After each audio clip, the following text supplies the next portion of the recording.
अस्सलाम वालेकुम, कैसे हैं आप सब। तो आज हम स्टार्ट करने जा रहे हैं एक्सरसाइज 1B का क्वेश्चन नंबर 4। तो मेरे पास ये बुक 3 है जिसको हम D3 भी बोलते हैं और उसका ये अपडेटेड 7th एडिशन यानी न्यू एडिशन मेरे पास मौजूद है। तो इस न्यू एडिशन का ये चैप्टर नंबर 1 चल रहा है। मैंने इस चैप्टर के नेम से एक सेपरेट प्लेलिस्ट बना दी है, उसका लिंक भी नीचे डिस्क्रिप्शन में दे दिया है ताकि आपको इस चैप्टर से रिलेटेड तमाम सोल्यूशंस एक ही जगह पर आसानी से मिल सकें। इसके अलावा आपको डिस्क्रिप्शन में मेरे फेसबुक पेज का लिंक, इंस्टाग्राम का लिंक और बाकी लिंक्स तमाम मिल जाएंगे जिनके जरिए आप अपने क्वेश्चंस को, सजेशंस को मुझ तक भी पहुंचा सकते हैं। तो आइए स्टार्ट कर लेते हैं क्वेश्चन नंबर 4 को। मैंने क्वेश्चन नंबर 4 की स्टेटमेंट को नीचे लिख लिया, वहीं से इसको रीड करते हैं, समझते हैं और उसका सॉल्यूशन स्टार्ट करते हैं। तो अब आपको सामने स्क्रीन पर क्वेश्चन नंबर 4 की स्टेटमेंट लिखी हुई नजर आ रही है। मैं इसको रीड करने जा रहा हूं। यहां पे लिखा हुआ है if B is directly proportional to A, यानी कोई क्वांटिटी B है और एक क्वांटिटी A है और बताया जा रहा है कि B वाली क्वांटिटी और A वाली क्वांटिटी आपस में डायरेक्टली प्रोपोर्शनल है।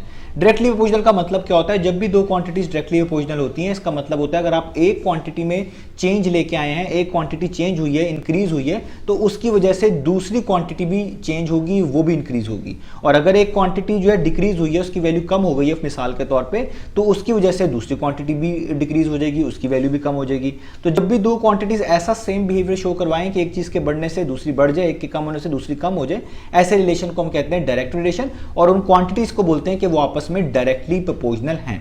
और मैथमेटिकली हम इस तरह भी डिफाइन करते हैं कि जब भी दो चीजें, दो क्वांटिटीज आप कह लें डायरेक्टली रिलेट कर रही होती हैं, डायरेक्टली प्रोपोर्शनल होती हैं, तो आप उन दोनों क्वांटिटीज की जब रेशियो निकालेंगे, उनका चेंज हमेशा किसी कांस्टेंट वैल्यू के इक्वल आता है। इसी को हम बोलते हैं कि ये प्रोपोर्शनली जो है इनमें चेंज आ रहा है। यानी ऐसा है कि अगर जितने जिस लिहाज से आप बी को बढ़ा रहे हैं उसी लिहाज से ए भी बढ़ रहा है, जिस लिहाज से आप बी को कम कर रहे हैं उसी लिहाज से ए भी कम हो रहा है। तो ऐसे रिलेशंस को ही हम बोलते हैं डायरेक्ट रिलेशंस और उन क्वांटिटीज को बोलते हैं आपस में डायरेक्टली प्रोपोर्शनल। तो यहां पे यही लिखा हुआ है कि बी जो है वो डायरेक्टली प्रोपोर्शनल है ए के। आगे रीड करें तो लिखा हुआ है and B is equal to 3 when A is equal to 18। और आगे आपको दोनों वैल्यूज बताई जा रही हैं। वो कह रहे हैं बी की वैल्यू 3 आएगी जब ए की वैल्यू 18 होगी। तो ये दोनों वेरिएबल्स की या दोनों क्वांटिटीज की जो वैल्यू आपको स्टार्ट में बताया जाया करेगी क्वेश्चन में, ये आपको मदद किया करेगी कांस्टेंट ऑफ प्रोपोर्शनैलिटी को निकालने में। तो यहां पे यही बताया गया है कि बी की वैल्यू 3 होगी जब आप ए की वैल्यू कितनी पुट करेंगे, 18 पुट करेंगे। आगे लिखा हुआ है find the value of B. आपने क्या निकाल कर दिखाना है? आपने बी की वैल्यू निकाल कर दिखानी है when A is equal to 24, जब ए की वैल्यू 24 रखी जाए, जब ए की वैल्यू 24 ली जाए। तो स्टार्ट वाली जो वैल्यूज होंगी ए और बी की, वो कांस्टेंट के लिए यूज होंगी, कांस्टेंट ऑफ प्रोपोर्शनैलिटी निकालने के लिए यूज होंगी, जो भी आप देखेंगे। और ये जो एंड वाला पार्ट है, इसमें आपको इस ए की वैल्यू डिफरेंट लेनी पड़ेगी, बी की तो जाहिर बात है फाइंड आउट करनी है, और के की वैल्यू वही यूज करनी पड़ेगी जो आप इस स्टेटमेंट के फर्स्ट पार्ट के अंदर दी गई ए और बी की वैल्यूज की मदद से निकालेंगे। तो उम्मीद है आपको सवाल समझ आ गया होगा। बी डायरेक्टली प्रोपोर्शनल ए के लिखा हुआ है, बी और ए की वैल्यू दी हुई है और आपसे बी ही की वैल्यू मांगी जा रही है जब ए की वैल्यू 24 रखी जाएगी। तो स्टार्ट किस तरह करेंगे इस तरह के क्वेश्चंस को? मैं आपको पहले बता चुका हूं कि आपने सबसे पहले इस स्टेटमेंट को ट्रांसलेट करना है। इस स्टेटमेंट को ट्रांसलेट करके एक मैथमेटिकल एक्सप्रेशन नीचे लिखनी है। यहां पे लिखा हुआ है बी डायरेक्टली प्रोपोर्शनल है ए के। तो जब भी कोई एक चीज किसी दूसरे के डायरेक्टली प्रोपोर्शनल होती है, उसको आपने लिखना कैसे? लिखा हुआ है बी डायरेक्टली प्रोपोर्शनल ए के है, तो बी से स्टार्ट करेंगे। आप लिखेंगे बी और प्रोपोर्शनल के लिए ये वाला सिंबल हम यूज किया करेंगे, इसको हम प्रोपोर्शनल बोला करेंगे। डायरेक्टली के लिए भी ये यूज किया करेंगे, आगे इनवर्स प्रोपोर्शनल आएंगे उनके लिए भी ये यूज करेंगे। तो हम यहां पे लिखेंगे बी इज डायरेक्टली प्रोपोर्शनल, इसको हम पढ़ेंगे B is directly proportional to A, तो आगे हम लिख देंगे ए। तो जब भी कोई चीज इस तरह लिखी हुई आएगी, इसका मतलब होगा ये लिखा हुआ है B is directly proportional to A. तो जो चीज पहले लिखी हुई थी उसको यहां पे पहले लिखा है, जो बाद में लिखा हुआ था ए उसको बाद में लिखा है, और डायरेक्टली प्रोपोर्शनल की जगह पे ये वाला सिंबल यूज किया है। तो आपने भी इस तरह के क्वेश्चन में पहले ये चीज लिख लेनी है। अब अगला स्टेप क्या होगा? अगला स्टेप ये होगा कि जब आप ये चीज लिख लें, आपने इस प्रोपोर्शनैलिटी सिंबल को हटाना है। जब भी इस प्रोपोर्शनैलिटी सिंबल को हटाते हैं, इसकी जगह पे दो चीजें लिखेंगे, एक तो इक्वालिटी का सिंबल आएगा, दूसरा साथ एक कांस्टेंट ऑफ प्रोपोर्शनैलिटी आता है जिसको के बोलते हैं। यानी आप क्या क्या करेंगे? इस बी को वैसे लिखेंगे, इस सिंबल को हटाएंगे, इसकी जगह पे इक्वालिटी का साइन, इक्वल टू का साइन, आगे कांस्टेंट ऑफ प्रोपोर्शनैलिटी जिसको के से रिप्रेजेंट किया जाता है के लिखेंगे, और ये जो ए होगा ये इसके आगे वैसे लिखा जाएगा। यानी एक तरह का आप कह लें के और ए मल्टीप्लाई हो रहे होंगे। तो जब भी आप ये वाली एक्सप्रेशन बनाएं, इसके बाद आपने यही स्टेप करना है, इस सिंबल को हटा देना है, इस सिंबल की जगह पे इक्वालिटी का साइन आ जाएगा, साथ यहाँ पे कांस्टेंट प्रोपोर्शनैलिटी आएगा और ऊपर और जो ए या बी है जो भी लिखा होगा उसको साथ वैसे उतार लेंगे।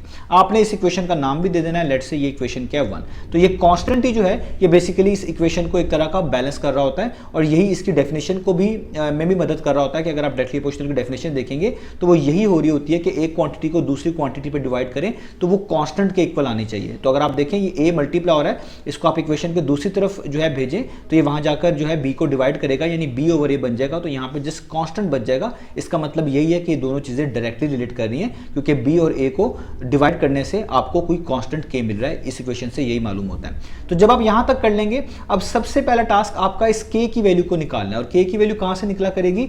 उन दो वैल्यूज से जो आपको स्टार्ट ही में क्वेश्चन में बता दी गई होंगी इन दोनों क्वांटिटीज की। तो बी और ए इन्वॉल्व है, बी भी ऊपर बताया हुआ है, ए भी बताया हुआ है। तो आप यहां पे लिख लें कि as B is equal to 3, B की वैल्यू 3 बताई हुई है और ए की वैल्यू कितनी बताई हुई 18। तो ये दोनों वैल्यूज आप इस इक्वेशन नंबर 1 में पुट कर दें। तो आप यहाँ पे क्या लिखेंगे? पहले इक्वेशन नंबर 1 लिखेंगे जो कि है बी इज इक्वल टू के ए।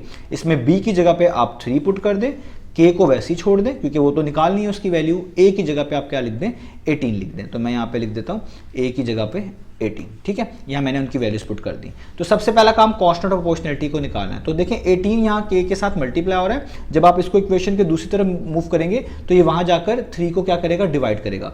जो चीज एक तरफ मल्टीप्लाई हो रही होती है जब आप उसको इक्वेशन के दूसरी तरफ भेजते हैं वो वहां जाकर डिवाइड करती है, यानी डिनोमिनेटर में लिखी जाती है। तो यहाँ पे 3 वैसे ही रहेगा और 18 जो यहाँ पर मल्टीप्लाई हो रहा था के पे, यहाँ पे आके 3 को क्या करेगा? डिवाइड करेगा, यानी उसके डिनोमिनेटर में आ जाएगा और यहाँ पे के वैसे का वैसे रह जाएगा।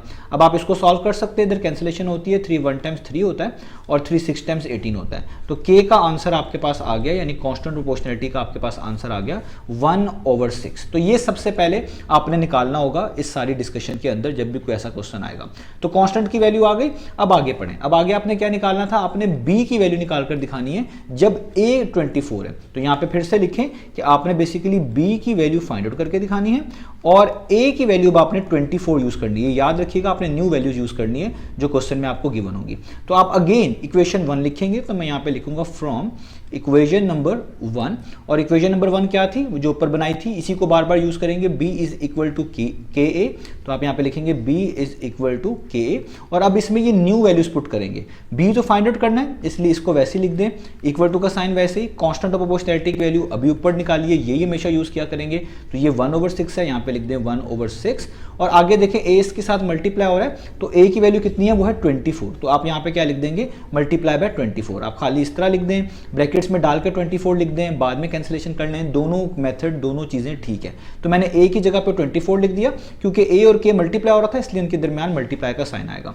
तो b इज इक्वल टू, ये कैंसिल आउट हो सकते हैं, 6 1 टाइम्स 6 और 6 4 टाइम्स 24। अब ये ऊपर 4 बच गया, नीचे 1 लिखने की जरूरत नहीं है और 4 इस वाले 1 से जब मल्टीप्लाई होगा 4 1 टाइम्स कितना होता है? 4 और उसके नीचे 1 लिखने की जरूरत नहीं है। अगर आप लिख भी देंगे तो भी ठीक है। तो b का आंसर कितना आ गया? 4 और यही हमने फाइंड आउट करके दिखाना था। तो इससे पता चला कि अगर आपके पास b डायरेक्टली प्रोपोर्शनल है a के और कांस्टेंट ऑफ प्रोपोर्शनैलिटी की वैल्यू 1/6 है, तो अगर आप b की वैल्यू निकालना चाहते हैं तो वो बेसिकली आपके पास 4 आएगी अगर a की वैल्यू 24 हो। तो अगर a की वैल्यू 24 का मतलब है अगर आप a की जगह पे 24 पुट करें। तो यही हमने फाइंड आउट करके दिखाना था। उम्मीद है आपको क्वेश्चन समझ आया होगा। इंशाल्लाह नेक्स्ट वीडियो में मिलेंगे बाकी सॉल्यूशंस के साथ।